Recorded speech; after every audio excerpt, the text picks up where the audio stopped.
I'm very pleased this afternoon to have Raj Mehta, MIT class of 1986.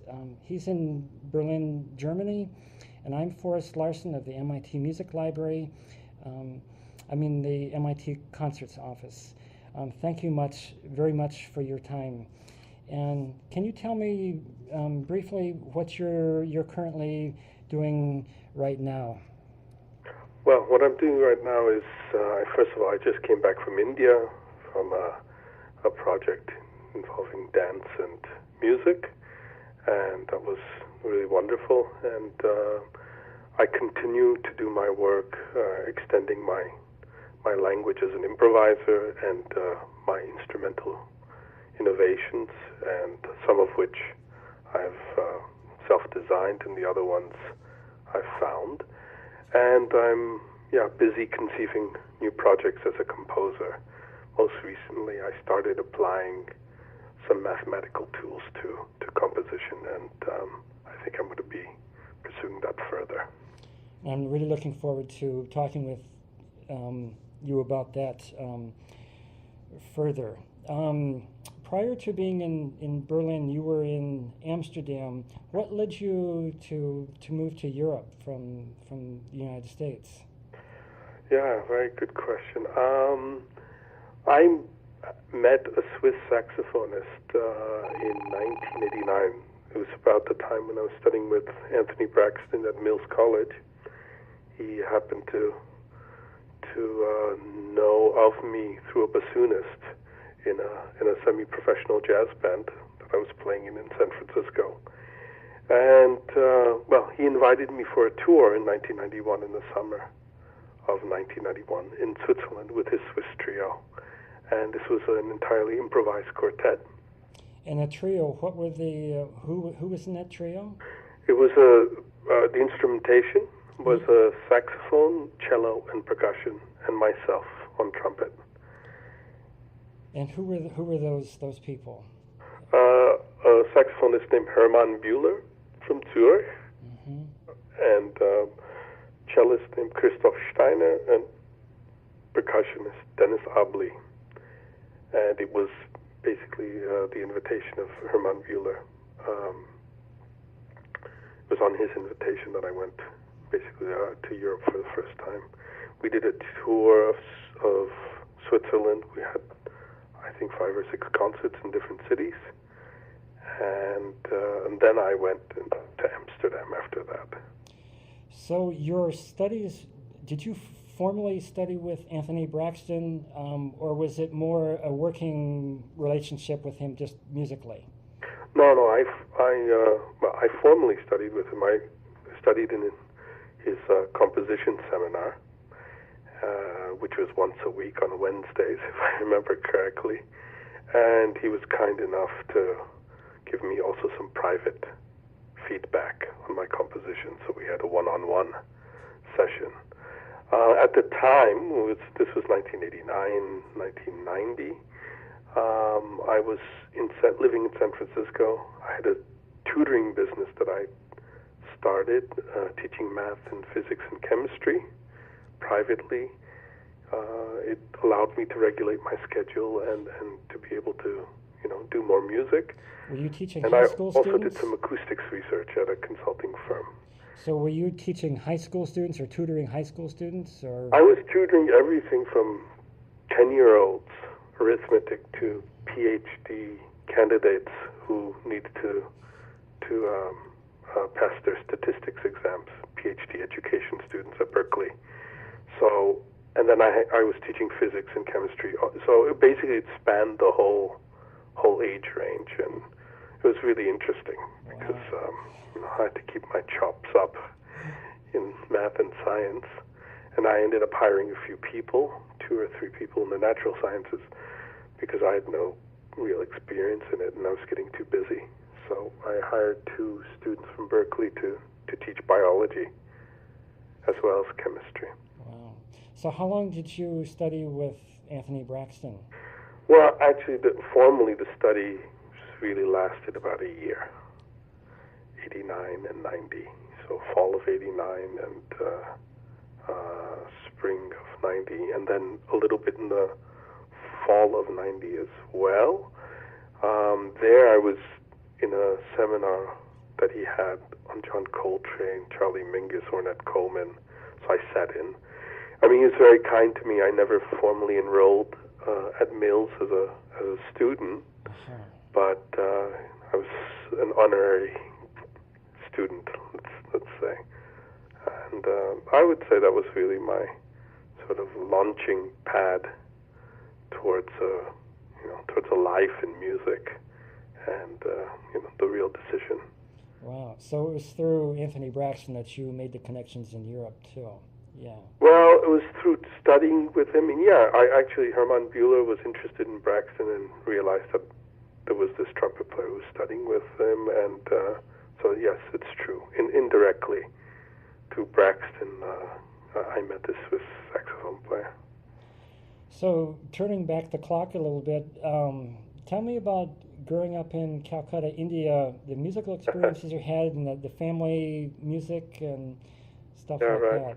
Well, I was born in Calcutta, but in a Gujarati family, so from the state of Gujarat, which is north of Bombay, which had, unfortunately, this horrible earthquake recently. Yeah. Gujaratis are really sort of by almost by definition and historically traders and merchants, and there are other ethnic groups in India which are more focused on, let's say, on the arts and education, and but Gujaratis are really interested in education as a way to get, let's say, economic livelihood, But I was raised in a family that was mostly listening to devotional music, bhajans, and film music. I mean, my grandfather was an accountant for the Roxy Cinema in Calcutta. So, I mean, rumor has it that my father and uncle watched almost every film that ever passed through there. So I remember hearing, as a child, devotional music and film music. Now, the devotional music, was that mostly vocal music? Obviously, it would be yes, vocal, it was mostly vocal music. Was there were there instruments with that, or? Sometimes there were, but largely it was a cappella, in choruses. I remember even singing those devotional songs in the temple. So I remember these processions. Okay, when it came to rituals, marriages, etc., then there were also instruments accompanying. Did you learn any of those traditional Indian instruments? No, I never learned any traditional Indian instruments. And I only lived in Calcutta until I was 6.5 years old. Two of those, let's say 2 or 2.5 years of those early years were also in Bombay. And my mother is from Bombay. So I moved around quite a bit between these two cities. So, did your family sing and just kind of make music on their own? And yeah, that's an interesting question. Actually, my mother has she has a beautiful, reserved voice, and she sang a lot. She was a hobby singer, film music singer, and so I remember her singing a lot and listening to film music. But otherwise, no. I mean, I think my mother was my direct connection to hearing music on a daily basis. So when you moved to New Jersey, did you feel like you took some of that musical tradition with you, with the family? Did that kind of come as well? Well, first of all, I think my first impressions. First of all, my father had left, when I was 3.5. So there was quite a separation for almost 3 years, or perhaps even slightly longer. We were kind of separated. We hadn't seen him for 3 years. He went and studied computer science, and so the first there was this adjustment of just getting used to being a family again, and. It's funny, but one of the other loves I had very early, than music was mathematics. I mean, math is like, it's almost a sport, like football is for Brazilians. For Indians, math is quite an early sport that they engage in. So, first thing I remember was, well, I went from this really warm and extended family to cold New Jersey, and that took a little period of adjustment.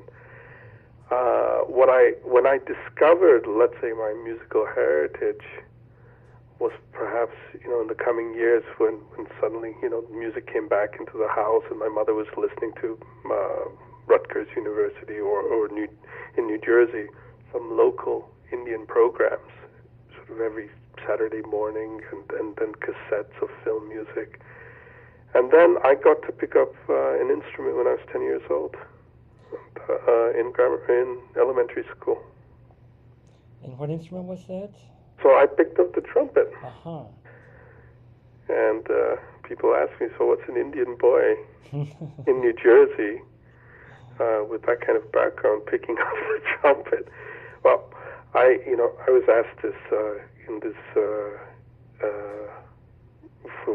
before the premiere of Reconfigurations, and I was interviewed, and they asked me also, why did you pick up the trumpet? And I think I heard Louis Armstrong. I mean, I have a vague memory of hearing him play on record, and it was very clear to me, that I should play the trumpet. So ever since then, which is now 1974 till now, 27 years, I'm still with this same instrument, so to speak, because it's expanded quite a bit since then. I have other trumpets in my arsenal. So. And we'll get into more detail on that. Yes. Are there any other instruments that you learned, like growing up or since then?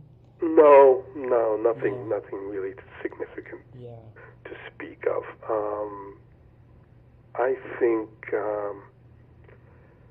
although the trumpet's been very, very important to me, obviously, and that's my instrument, I think I've been so influenced musically by so many other instruments that I think those other instruments and other even traditions, musical traditions, were also the impetus for me extending the trumpet the way I've extended it, in order to yield certain possibilities that weren't available or weren't audible from what I'd heard up to that point on the trumpet. Wow. Can you tell me about your some of your musical experiences and musical education prior to coming to MIT? Well, first, like I said, I started in 4th grade when I was 10 playing the trumpet, and then it was all fairly concentrated on public school stuff, so stage band and these kind of things. When I was 13, I remember having a private teacher, and he came in with some serious harmony and chord theory, and I was pretty amazed and overwhelmed. And but I had this teacher for a little while. Who was that teacher? Then in high school, really notably, I would say in high school, things really started taking off for me in terms of recognizing how much music meant to me.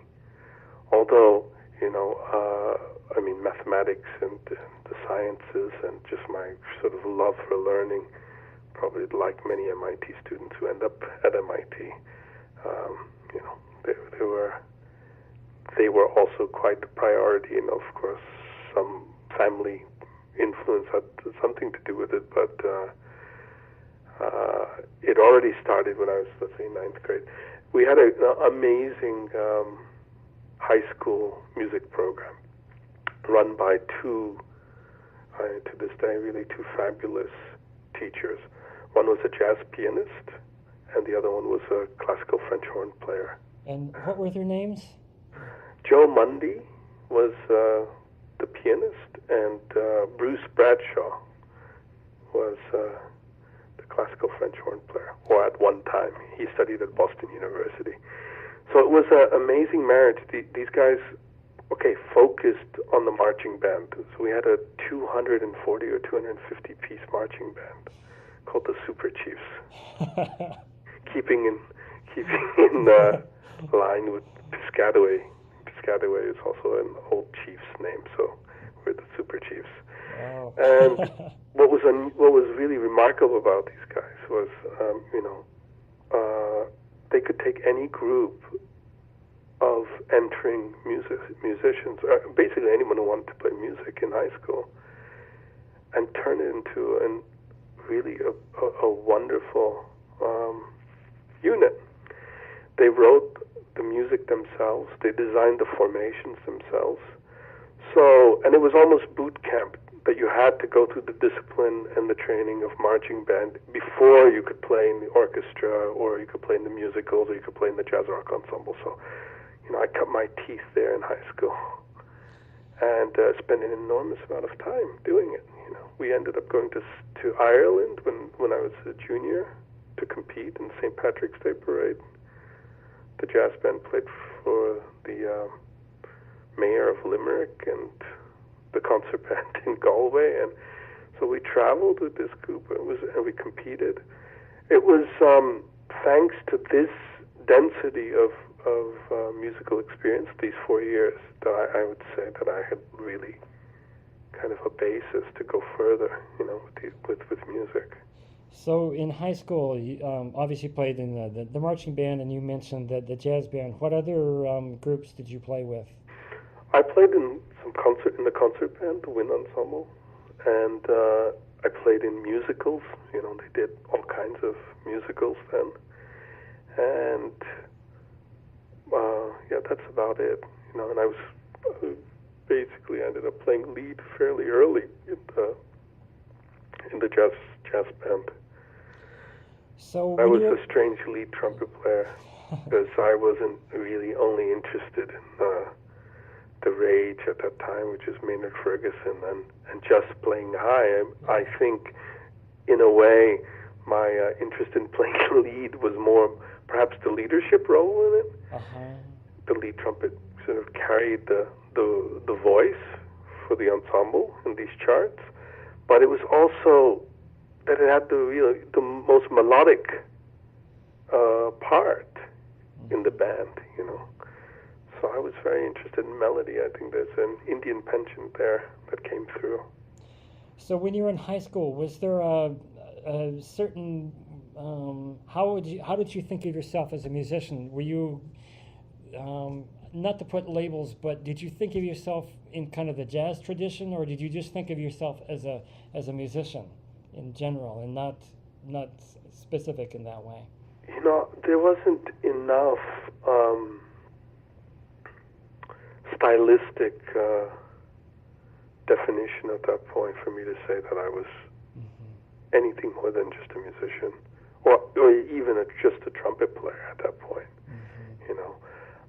I played everything that they wanted me to play, but it was when I was a junior and senior when the jazz band was really exciting for me. I also played some concert music and some classical music, but improvisation really attracted me. So how soon did you get started with improvisation? In the jazz band. Yeah, in high school. In high school, yeah. Little parts, little solos here and there. But I really loved it. I really loved the opportunity to improvise. When you were in high school, had you been introduced at all to free jazz or other kinds of avant-garde music? No, not at all. Not at all. Rather, it was rather conservative or rather commercial, the charts. We ended up playing, don't even remember really playing maybe one or two Basie charts, but semi-Nestico arrangements. No, and Maynard was the rage, Nobody introduced me to Miles Davis. I happened on him by accident sitting in a car hearing over the radio, and I just was so blown away that what a contrast to all the idols that were put in front of me when I was in high school. So prior to MIT, how were you thinking about music for you for the long term? Well, I never thought of it as that it would turn into, let's say, a professional career. Now that could be also because I'm, from a pretty strict Indian family, and my father's a computer scientist, or was a computer scientist. But it was also that I was fairly clear when I was even a freshman in high school that I wanted to go to MIT. And I loved math so much, and I heard that was, one of the best places to go for that, if not the best place. And so I kind of felt this recognition that, yeah, I want to go there so simply, and I ended up going there. I knew that somewhere it was I think somewhere in my high school career that there was something very fishy about my relationship to music. I had so much passion for it, but no, it wasn't absolutely. There was no opportunity, and no, it wasn't clear that I would go and pursue that. My band directors had always put me in the most challenging positions I could be put into, looking back, in hindsight. But they were incredibly good teachers. They never pushed me in a very, say, vocal way. Mm-hmm. They were very subtle in their support. So when you were planning to come to MIT, did you know much about the music program here, or the humanities, the School of Humanities and all that? Did you know much about that? No, not at all. What I knew was that Boston was a great city for music, and I knew that because I spent the summer at the end of my junior year in high school in a research internship program at Boston University. There was a research internship of 30 people from around the country, and we were each paired up with a scientist to do a summer project with for 6 weeks. So I really was very attracted to Boston, but and okay, also MIT and MIT's proximity to to a lot of things that were going on with music, but I didn't know internally what was going on, at MIT in terms of music. What were you thinking about? What were you thinking musically when you came to MIT? Were you thinking that you would find opportunities outside of MIT, or how were you thinking that way?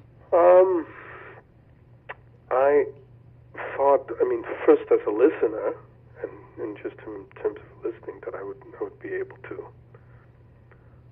get a great deal of exposure, with New England Conservatory there and Berklee College of Music, and you have a lot of universities there also with their own music programs. And as a player, I found out fairly quickly that it had a jazz band, or a couple of jazz bands and right. brass ensemble, and how strong it was. Did that come as a surprise had really to you? a lot of music going on, so I was really pleasantly surprised.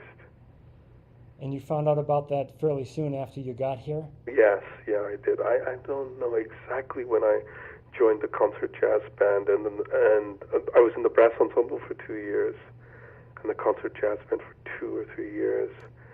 And when I made into the festival jazz band, because I also admired Herb Pomeroy, I thought he was a really, really special figure.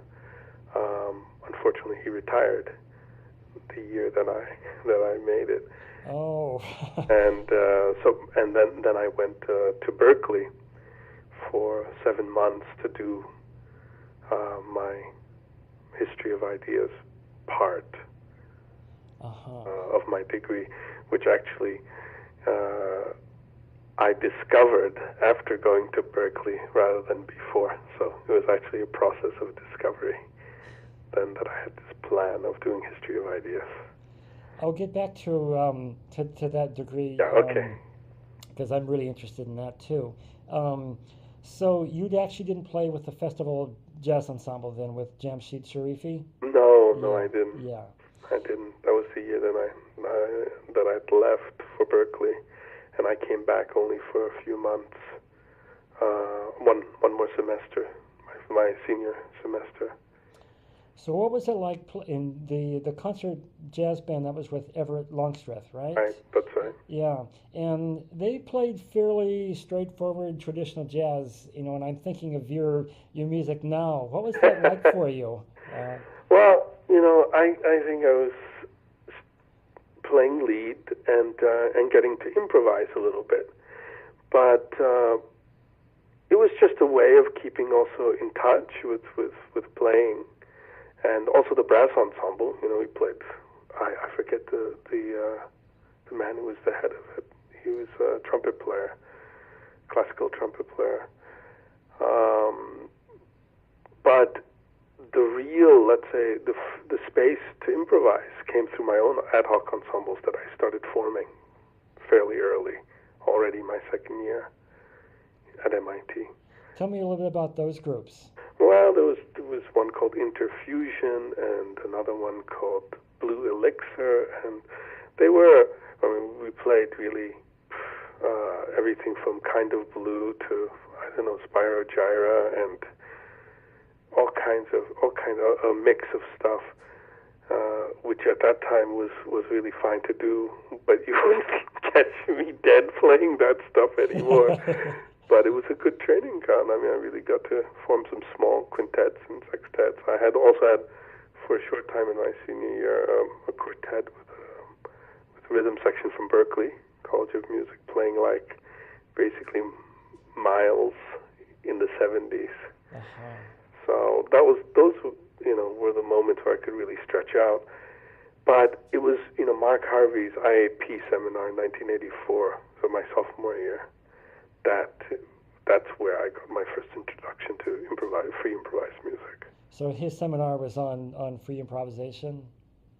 Yes, it was an IAP seminar, and I just remember that clearly.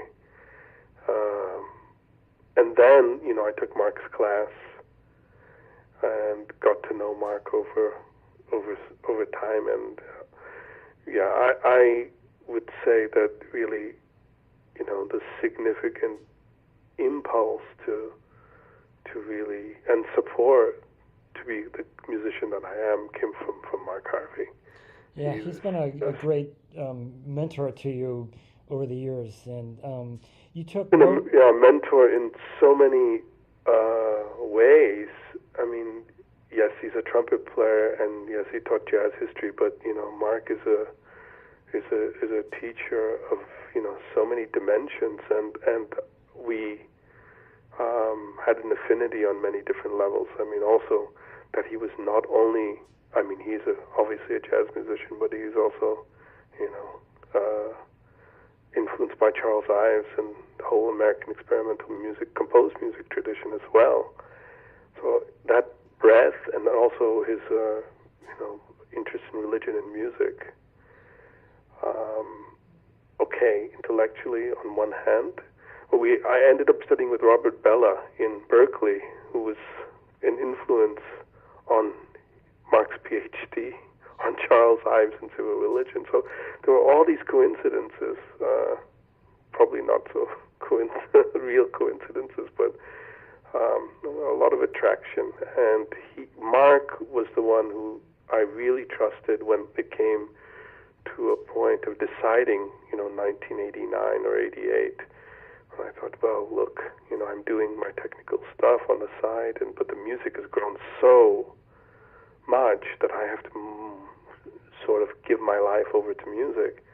And I remember charging a flight on a credit card to Boston and having a 3-hour lunch with Mark.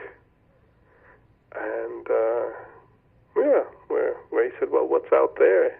I said, I want to go and really pursue music seriously.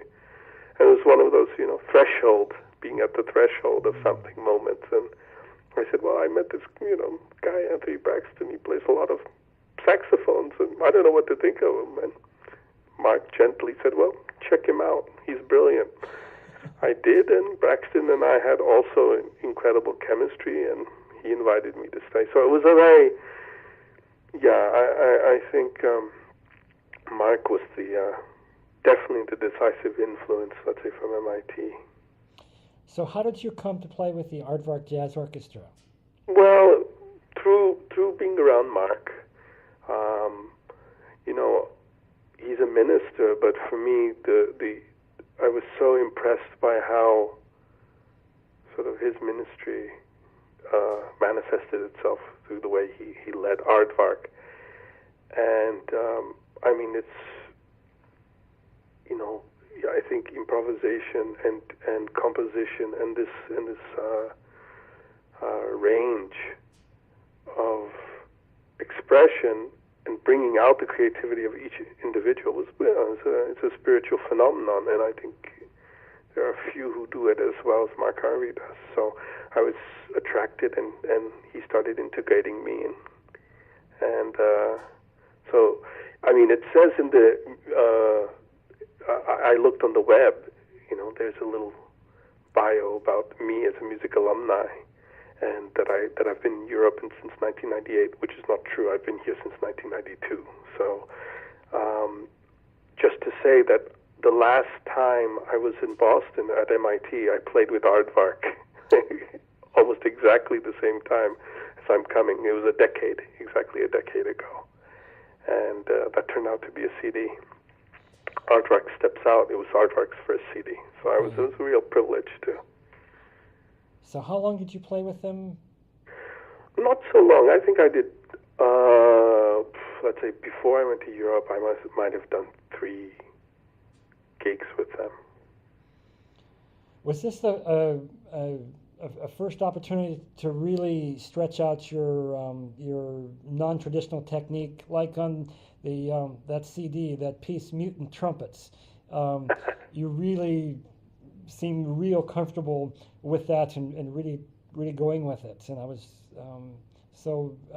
was Aardvark the opportunity to really grow with that? Aardvark was one of them.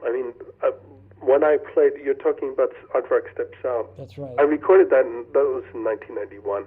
So I'd already had, 2 years with. That was 2 years after I met Anthony Braxton as well. So it was really in this period when I was studying with Braxton that I started forming my own ensembles and started composing.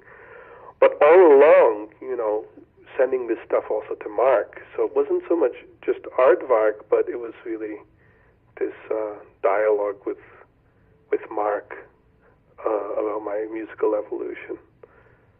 But I felt definitely at home in the Mutant Trumpets. I was at that concert, and I still remember that. Yes, and I distinctly remember your trumpet playing. And, yes. What other MIT music faculty did you have contact with when you were here? Well, quite frankly, not very many, to be honest. I didn't take many classes. I took basic musicianship, and then I took jazz harmony and arranging with Mark. I audited that class. So I was aware of different faculty like John Harbison, a friend of mine who's in one of my groups, Ray Zapata. He'd studied with John. So I was aware of, different faculty, but I didn't have really much to do with them directly. Who did you take the musicianship class with? I can't remember at that time. It was, I don't remember. It was like 1982, so I have to search my memory banks. That's okay.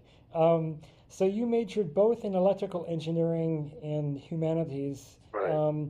First, tell me a little bit about your electrical engineering, your specialty, and your interest in that field. Well, my interest, to be quite honest, was probably always mathematics, and I probably happened on engineering. Probably a little bit of family interest that I become an electrical engineer. That was the Reagan era, and electrical engineering degrees brought the most comfortable jobs in the marketplace.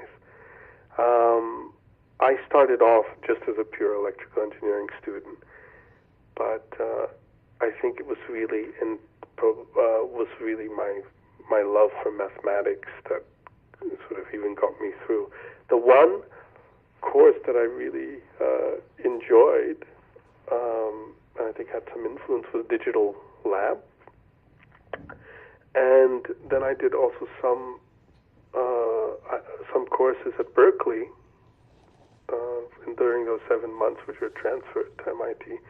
And I had a natural language processing class, which was really a computer science math class with Lofty Zadeh, which was also, I remember that it was important. It's an eye-opener.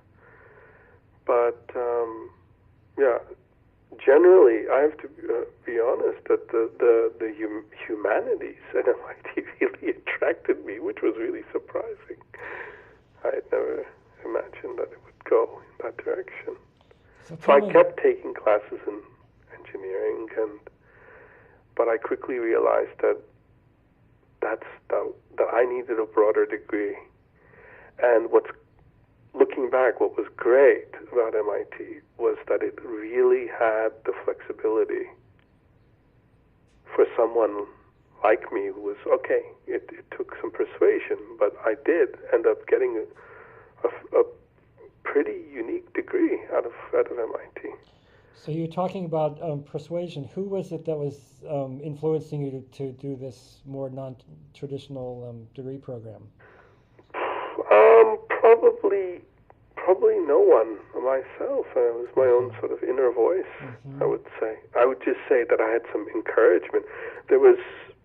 I had, let's say, support along the way, like again from Mark, from Steve Chorover, who was in the psychology department. At one point, I really thought about majoring in music for my humanities component. And then I decided against it because I wanted to do, let's say, a broader history of ideas part, and just to play the music and work on the music rather than to take classes in it at that time.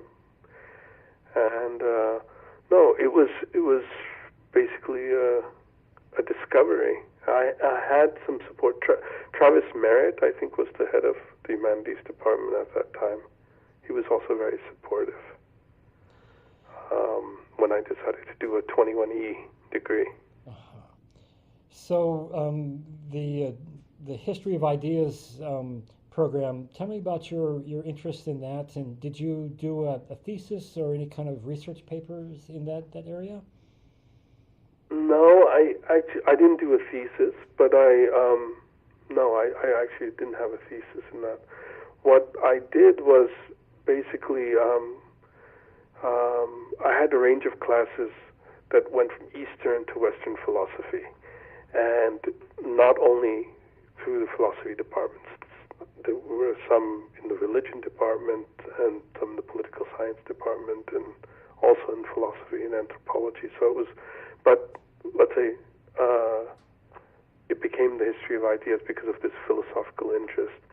And there, a major figure was actually a professor at Berkeley named James Jarrett, who was an old professor. He's retired now, who in the Graduate School of Education, who's a philosopher of art, and he really influenced me significantly and helped me even design the History of Ideas program. Now, some of the courses by that time I had already taken, so it was a matter of really finishing it and supplementing what I'd already done. And he was very influential. And then it came to MIT, and MIT basically approved it. And that's how it happened. So this is an unfair question because but your interest in history of philosophy, can you tell me some of the particular things, particular either philosophers or trends and ideas or Definitely, things? yeah, sure. I mean, I was really inspired by Nietzsche, also because of his passion for music. I think that the German philosophers really attracted me. School of hermeneutics was also fascinating. Let's say Heidegger was also, let's say, one of the thinkers that his reflections on art. Jung, who I also consider a philosopher, basically thinkers who had reflected on art were really very important to me in this period. Well, I wish we could get more into that. Moving on here, can you? It's getting back to what we were talking about before, but the MIT environment.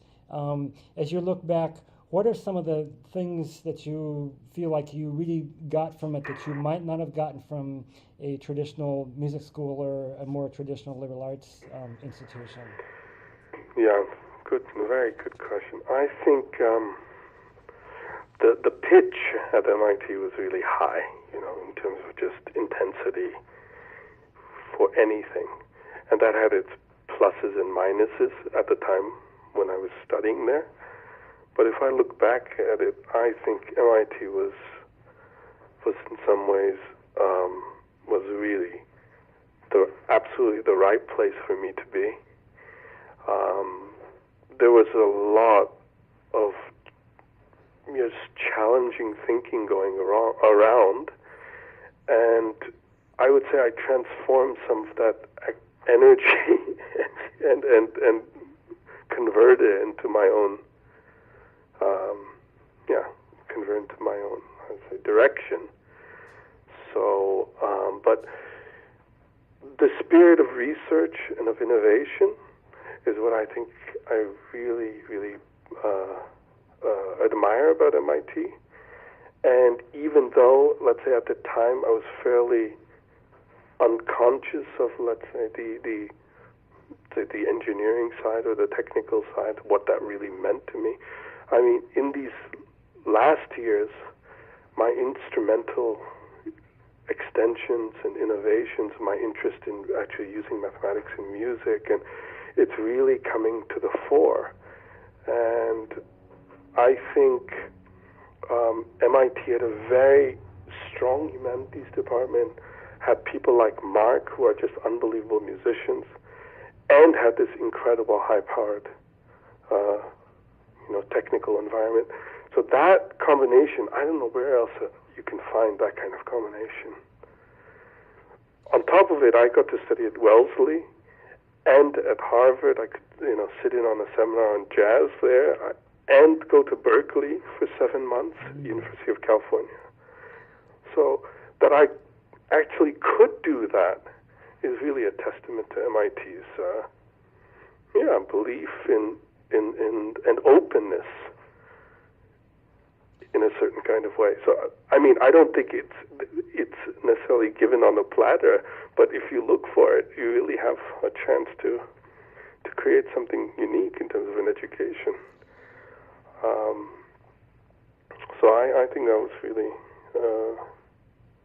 those are my positive feelings about that experience.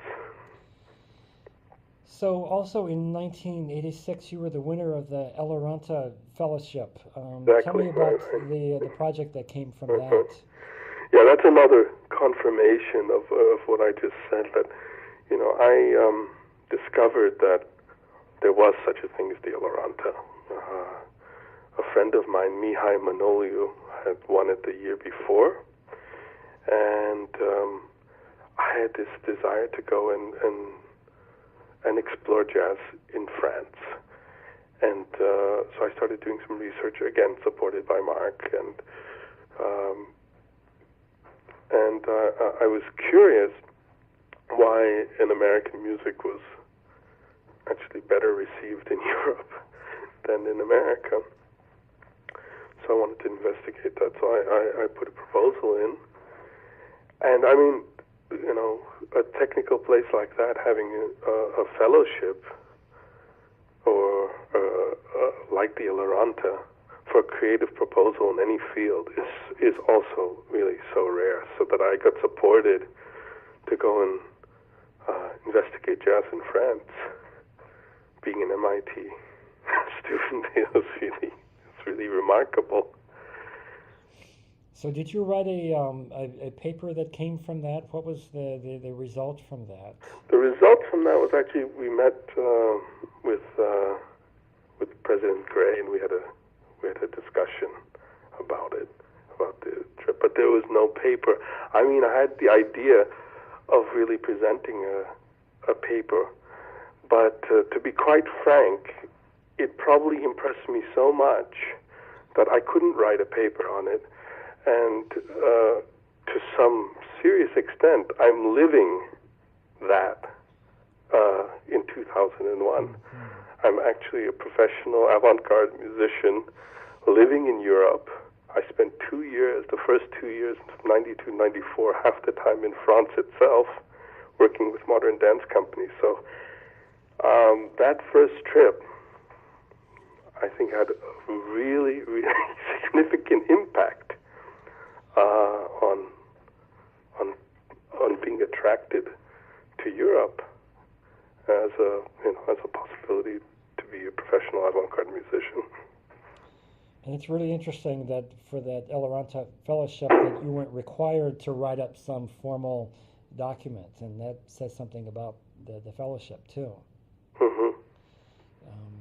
Yes. So moving on to a little bit in the future here, you're going to be artist in residence at MIT April 25th through the 28th, I believe. Right. And you're coming with Paul Levins, a percussionist. Tell me briefly about his musical background and how you came to be playing with him. Paul Levins was, as far as I'm concerned, he's one of the great free improvisers in improvised music, and I admired Paul since I didn't know of Paul's work until I came here in Europe, but quickly found out who he was and what he did. And he was played with Cecil Taylor for many years in the last decade, and then I put out my first CD. I was ready to put out my first CD of solos, which I'd been working on for many years. Compositions using my, extended instruments, the hybrid trumpet and the normal trumpet, etc., improvisations, but, that I had been actually really working out for 4 or 5 years. And then I needed a partner to make the rest of the CD out. And I met Paul by chance at a concert, my first solo concert in Amsterdam. Was a double bill with a group in which Paul was playing, and they'd asked me to sit in. And I'd asked him to join me on the record. And the record You Have Orca was the first time we actually really played together, other than that sit-in. And that 5-hour recording is what you hear as duos. And ever since then, it's become, clear that this duo will last. So I chose Paul also because I'm so interested in this abstract timbral and sonic universe, let's say, pitted against time. Yeah, and so there's no harmonic mediator. There's no bass player or there's no piano. Right. So that was really intentional. I wanted just sound and time, if I can say that. Right, and it's but time. I also played time. My hybrid trumpet also allows for certain percussive possibilities. And so we reversed roles. That was also very, very important, and is an important aspect of my work, is that, it's not just horns and rhythm section, but everybody is responsible for the entire musical elements and ingredients in a piece. And in an improvisation or in a composition. And what's interesting about Paul's playing, it's not he's really exploring the sounds of the instruments and not necessarily keeping a beat, and it's a wonderful world that he does with that. And tell me a little bit more about your this concept of time that you're working with when it's not working with a steady beat. Mm-hmm. Well, as in improvisation, it's very asymmetric. Let's say jagged, angular approaches to time. You have a whole, variety of approaches to time. Let's say in that duo with me and Paul, he plays sometimes grooves, but they don't last very long. They're really effervescent, and that's a real certain kind of challenge. I also then get the opportunity to play time myself when the drummer's not playing time. So that's also, it opens up a lot of possibilities for going in and out of certain kinds of sonic spaces and not to be just locked into a periodic groove, which doesn't mean that I'm not interested in that. I mean, one of my recent CDs is also with a South Indian percussionist, and they have really a fascinating tradition of mathematical permutations, and that's also something that's really fascinating to me. And I've also incorporated, so I'm interested in the entire spectrum from, let's say, very jagged and asymmetric time approach to a periodic one. And I've composed metric cycles for my compositions, and most recently I started using some math again to generate metric material for the percussionist in my last CD reconfigurations, and that was really interesting. That was actually periodic, let's say, material, fixed material, which I had him use freely also to some extent. So that created both. And sometimes he would go into grooves and out of it, depending on what the other instruments were doing and musical necessity. Yeah. Relying on some of your philosophical bent, can you talk about some of the underlying musical and aesthetic ideals that inspire you? I know that's an unfair question, but is there a way that you can talk about that? That inspire me. I would say, in terms of the traditions, that I'm as much inspired by improvised music as I am by contemporary composed music. For example, Varese and Xenakis are two of my favorite composers, and they were both also technical men. I mean, Varese studied engineering, and Xenakis was a mathematician and architect, and so it's not really surprising that they're also, I'm very fascinated by what they've done. And then I'm also really influenced by Carnatic music. I'm in love with South Indian classical music. So those are, let's say, the three main traditions that I listen to. Mm-hmm. In terms of what I'm trying to do with them, I would say at this point, I've absorbed these influences, and I'm just basically really making my own works that integrate some of these inspirations. When you're at MIT, you're giving a lecture, and we'll see a lot more opportunity to, with your extended trumpet, your modifications, the slide trumpet, the hybrid trumpet, and so on. But for the purposes of this interview, is there a way you can just briefly describe what that is? Okay.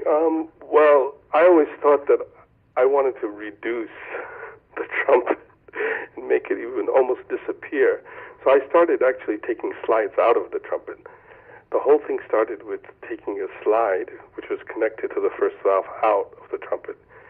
And when you disconnect that slide, what happens is that every time you press down the first valve, the sound goes out of this disconnected slide and hits your chest. And so you had this toggling between the sound from the bell and the sound that comes out of this disconnected slide. And the disconnected slide sound was a wooden flute-like timbre. And so I started experimenting with that. That's how it started. And the first solo was called actually Subtraction. And, with a muted trumpet, with, for example, a metal mute, Harmon mute. So you had this metal sound and a wooden flute-like sound coming and going back and forth.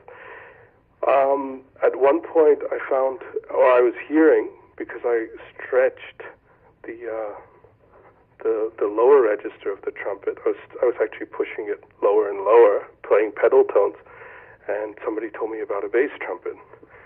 And it's a long story, which I'll make short. I found a bass trumpet in Holland. There were only 2 of these that existed at that time, apparently, in the world. It's a custom-designed instrument for a trumpet player, because bass trumpet's normally a trombone bore. So this is a trombone register instrument, but with a trumpet bore, trumpet diameter. And I did the same thing, removing slides.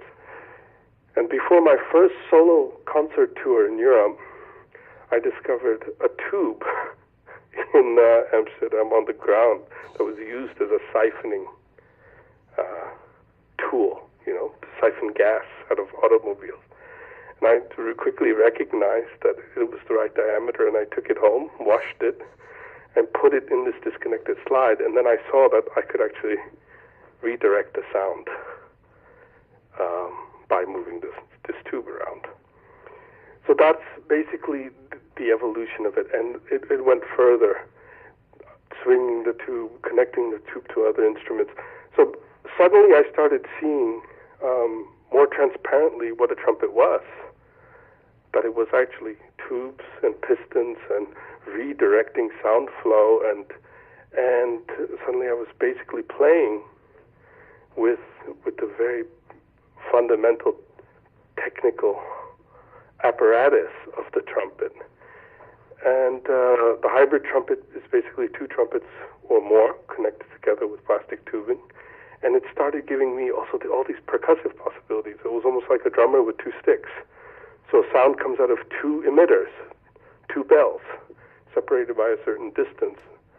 And so it's almost like a trumpet drum. Suddenly I was getting basically an entire range of percussive possibilities that were, never possible with the normal trumpet.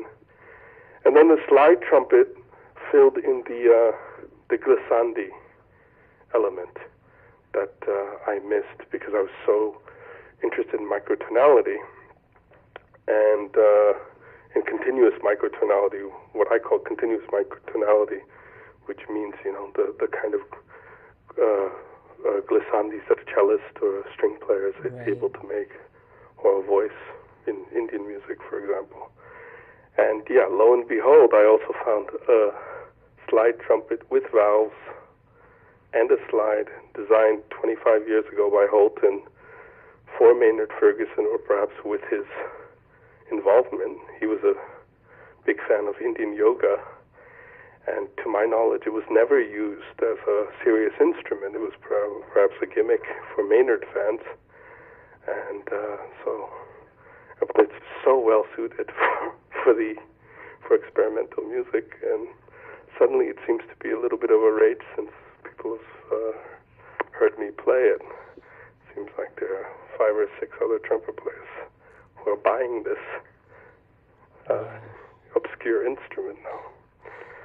So do you find artistic inspiration from sounds and noises in the environment around you? Oh, yeah, sure. I worked in the acoustics lab of a consulting firm in San Francisco, and there I was designing silencers for industrial fans. I was doing the physics of it. And I remember that the noise, you'd have to shoot a noise source through a plexiglass model of a muffler. And I remember how much I liked that noise, and all the shades of noise. I don't think I ever had that sort of valuation about what's music and what's not music. Is fairly open to it. And yes, I'm open to any sound that's alive, basically.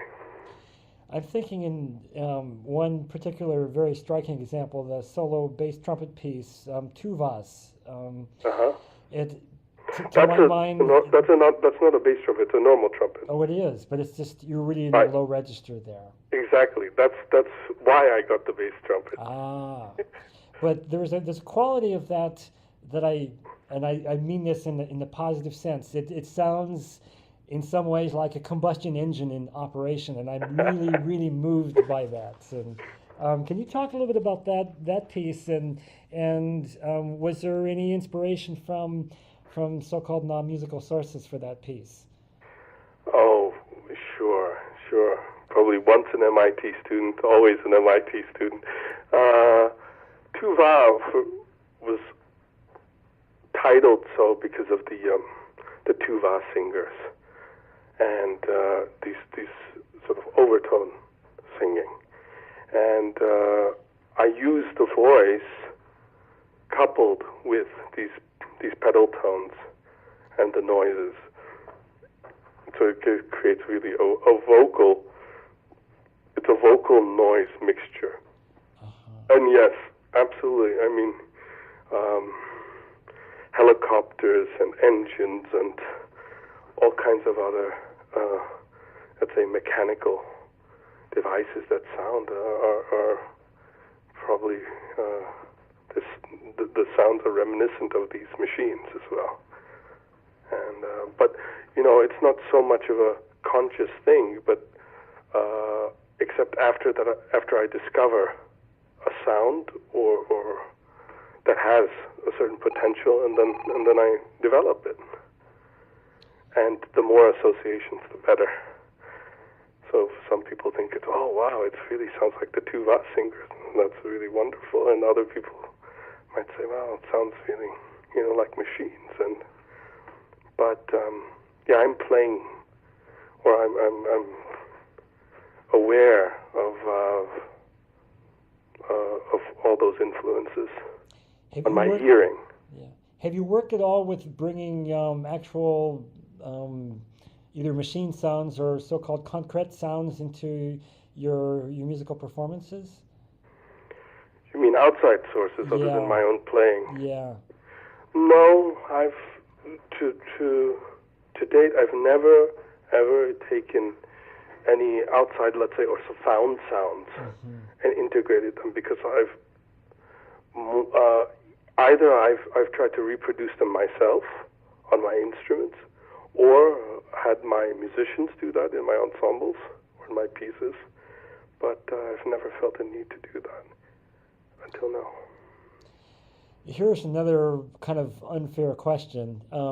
The musicians that you play with also employ a lot of these extended techniques and make sounds of a noise nature, sounds that aren't traditionally intrinsic to particular instruments. Is there a way you can describe the musical language that you're all working with? I know this is a really unfair question, but can you talk a little bit about that? I'm so convinced that what comes out of an instrument, or what languages are possible to an instrument, are based on what one hears. So, I mean, for example, there's I'm tangentially answering your question, but bear with me. There's a saxophone player in southern India who studied Nageshwaram, which is a double reed South Indian instrument, and he found a beat-up old, saxophone left from the English days in India, and he plays that as if he was playing the Nageshwaram, and he plays traditional South Indian music, classical music, on this alto. So, and it's remarkable what kind of phrasing he gets out of that.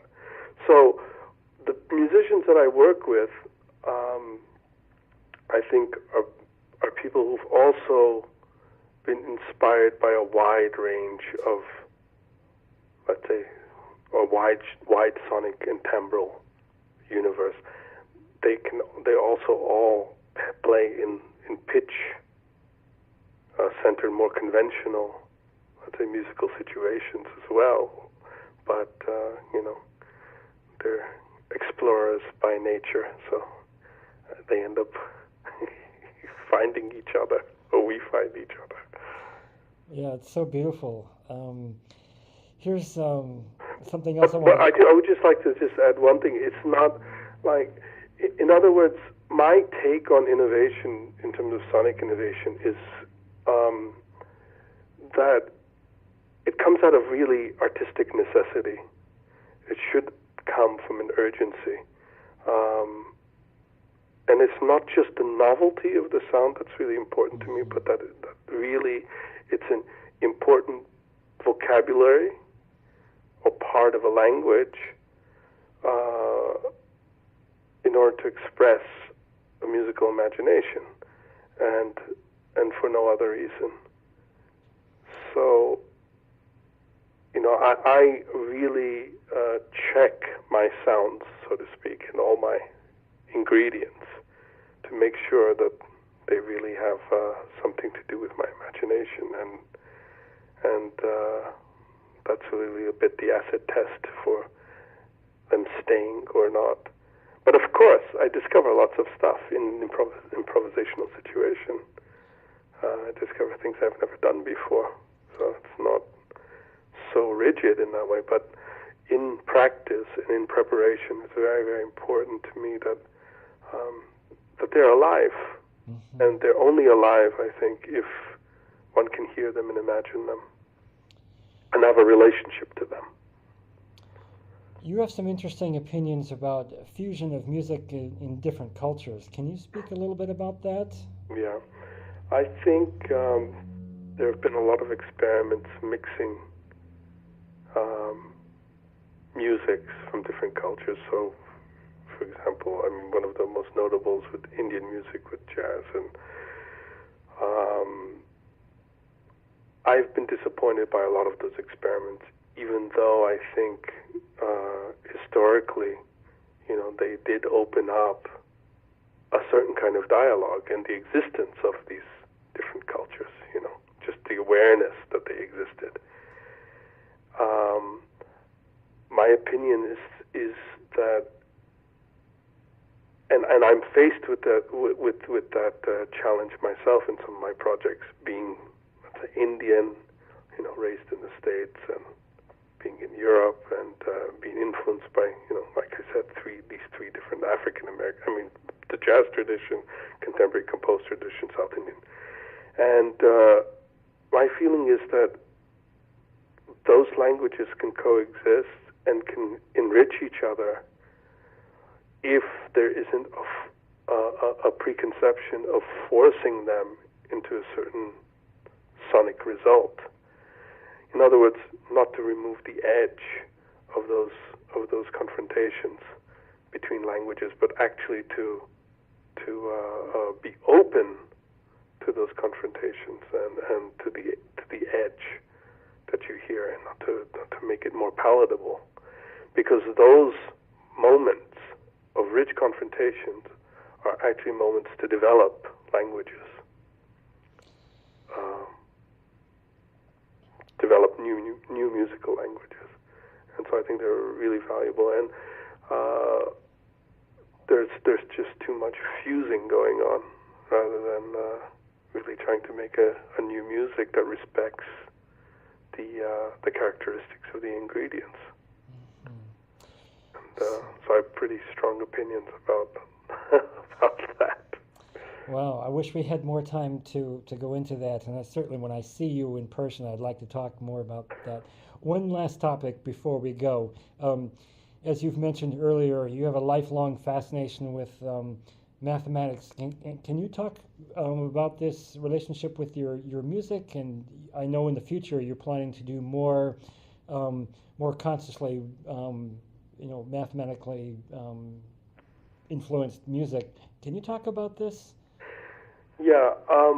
As far as mathematics and music is concerned, I'm the composer, or one of the composers who's been really impressive for me has been Xenakis.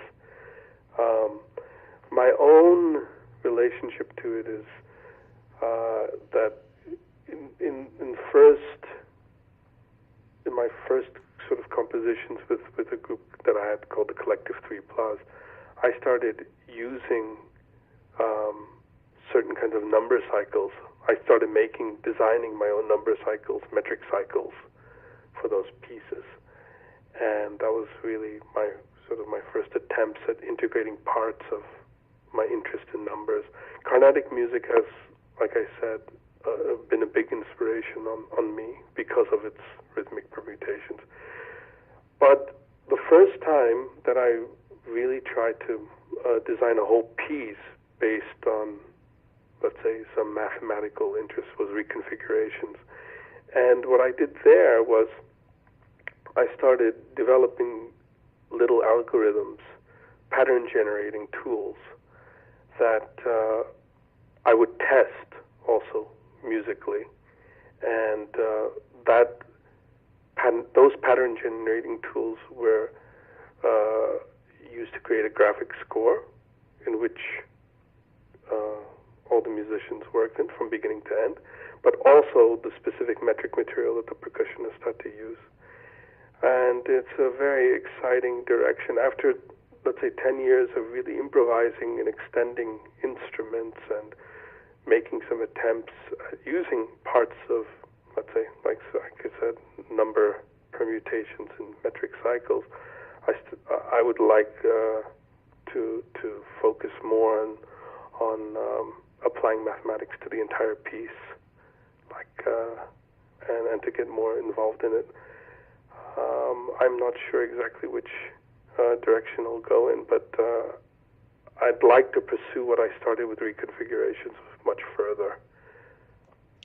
It's interesting. If somebody had just played that CD for me, the last thing in the world I would have thought was that there was a mathematical basis because it's so organic.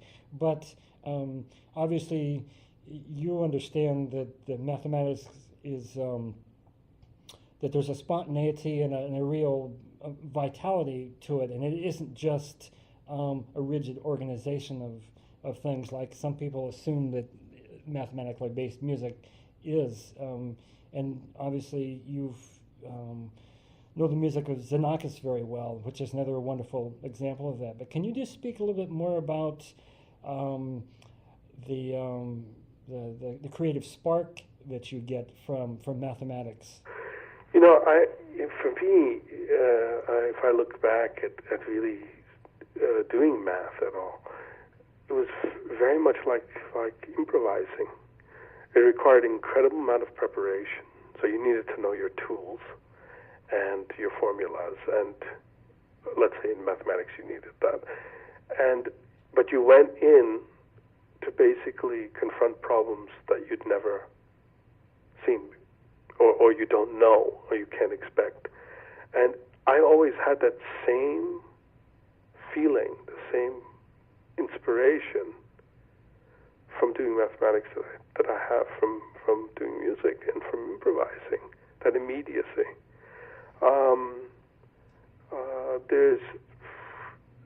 That's all I can say. I think it was just a similar quality towards the creativity involved. Okay, there is still a sensory component in music that's different. I mean, to really be able to hear sounds and to feel it emotionally in your body. I mean, that's also a difference, let's say, from mathematics, where you feel inspiration, but you don't necessarily feel this kind of sensory components that you do in art or in music. And I've been, for example, in reconfigurations, what is a contrast, let's say, to Xenakis, is that Xenakis really applied these formal ideas to the entire piece, and there is no room in his music for improvisation. And I'm starting off the other way, where I've really taken improvisation and I'm putting controls, or I'm applying mathematics, but I don't want to lose that spontaneity. But perhaps I also start exploring more, let's say, purely formal works as well, side to side with works like reconfigurations, where I'm interested in the combination of improvisation and structure, because there's a great deal of improvisational freedom there. But yeah, ultimately, the more the more organic the musical result sounds, the better. If you don't hear the math, then okay, there isn't. I'll take that as even a compliment. It was very interesting when Braxton played Xenakis for me for the first time. I knew nothing. Actually, I knew nothing about most of the contemporary composers he'd played. He brought, huge amounts of scores and records, and for 3 hours we were doused with it, and it was just absolutely wonderful. And he put Xenakis on. I ran up to him at the end of the class and I said, "Boy, that was great. That was the first time I heard mathematics in music." I said, "Who's that?" And he said, "Don't you know Xenakis?" And I said, "No." And I went to the library and found out that this guy used probability functions, stochastic processes. So there was, the recognition that somebody was really using math, but what I was so excited about was how alive it was. And that has been very rare. I mean, there have been a lot of people who have used mathematics, but have not really yielded music as a result. Right. So for me, it's still very, very important, as a musician, that it sounds like music, no matter what formal tools you use. Right. Wow, I wish we had more time to talk here, but I trust that when you come in April that we'll get a chance to talk more. And I want to thank you very, very much for your time. I'm going to turn the tape recorder off, and then we can chat for just a minute more, and then we'll need to go. But I want to thank you again for your incredible generosity this afternoon. Yeah, thanks